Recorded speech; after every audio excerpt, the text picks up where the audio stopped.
उसका नाम था आर्थर एश। उसने विंबलडन पदक जीता था। आर्थर एश बड़ा खिलाड़ी था और विंबलडन पदक को उसने जीता था। अमेरिका में ये हुआ। एक समय उसको भयानक रोग हो गया क्योंकि किसी एड्स संक्रमित व्यक्ति का रक्त उसको हार्ट सर्जरी के दौरान चढ़ा दिया गया।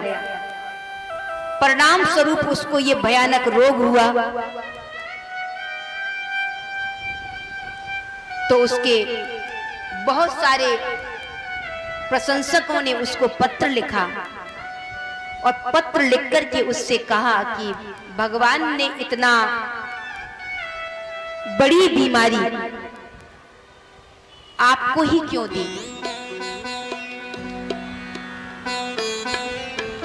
तो बहुत सारे पत्रों में यही लिखा था, इतनी बड़ी बीमारी भगवान ने आपको क्यों दी, इतनी पीड़ा भगवान ने आपको क्यों दी। तब उसने एक पत्र सारी दुनिया के नाम लिखा क्योंकि पूरी दुनिया में उसके प्रशंसक थे। उसने वो पत्र लिखा और उस आर्थर एश ने लिखा, गौर से सुनना आप, उसने बहुत बड़ी बात लिखी। आर्थर एश ने अपने प्रशंसकों को, जिन्होंने लिखा था कि परमात्मा ने आपको ही इतनी पीड़ा क्यों दी, तो उसने उन प्रशंसकों के नाम उत्तर में लिखा कि इस दुनिया में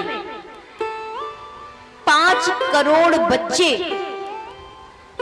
कितने, लगभग 5 करोड़ बच्चे टेनिस खेलते हैं क्योंकि उसने टेनिस का विंबलडन पदक जीता था। तो उसने लिखा कि इस दुनिया में मेरे प्यारे प्रशंसकों, तुमने लिखा कि भगवान ने मुझे ही इस पीड़ा के लिए क्यों चुना।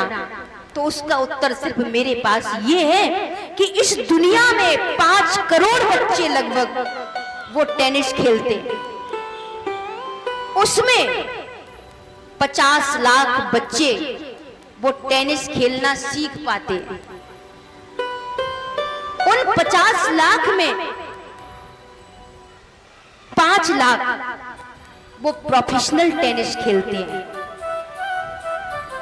उन 5 लाख में भी 50,000 देश दुनिया की विभिन्न टीमों में उन्हें खेलने का अवसर मिलता है।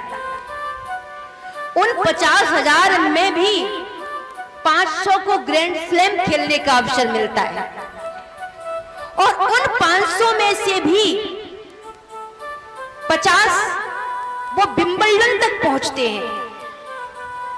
उन 50 में भी 4 खिलाड़ी चुने जाते हैं जो सेमीफाइनल खेलते हैं और उन 4 खिलाड़ियों में भी कितने, 2 खिलाड़ी चुने जाते हैं, वो अंतिम मैच खेलते हैं, फाइनल, और उस फाइनल में भी उन 2 में भी एक होता है जिसके हाथ में पदक दिया जाता है।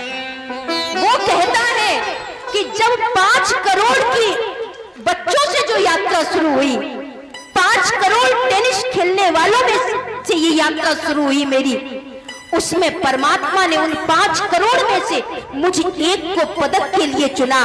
तो वैसे ही आज इस सारी, मैं कहूंगा कि जिसने पदक के लिए मुझे 5 करोड़ में से चुना, अगर उसने मुझे पीड़ा के लिए चुना तो उसमें क्या है। जब वो मुझे पदक के लिए चुन सकता है तो वो मुझे पीड़ा के लिए क्यों नहीं चुन सकता। यही भक्त का भाव होता है। भक्त क्या कहता है, वो कहता है नाथ, सुख भी तो तूने दिए, वो तो मैंने स्वीकार किए, लेकिन ये संसार तो सुख दुख का मेला है। सुख मिले तो स्वीकार किए, दुख मिले तो क्या मैं तेरा तिरस्कार करूं? नहीं, सुख भी तुझसे होके आते हैं, दुख भी तुझसे होके आते हैं। तुझसे ही तो होके आते हैं। तो पीड़ा, अगर मैं पदक में प्रसन्न हो सकता हूँ, तो फिर अगर उसने कभी पीड़ा दे दी तो मैं उसको कैसे कुछ गलत बोलूं। कभी कभी होता है ना, कुछ कष्ट आ जाए थोड़ा तो भगवान को भी कोसने लगते, प्रभु को भी कोसने लगते, पर ऐसा नहीं। संसार में हमने जो कर्म किए कहीं ना कहीं हमारे तक आते हैं उनके फल, लेकिन हाँ, हम अपने जीवन में जहां तक संभव हो सके श्रेष्ठ कर्म करें। और आपके द्वारा श्रेष्ठ कर्म किए जा रहे, पर प्रारब्धानुसार अगर कभी जीवन में दुख मिल रहा है तो प्रभु के चरणों में इतनी प्रार्थना करना कि वो इतनी सामर्थ्य दिए रहे, इतना बल और इतना अनुग्रह करे रहे कि विपत्ति में, दुख में भी हम उसको न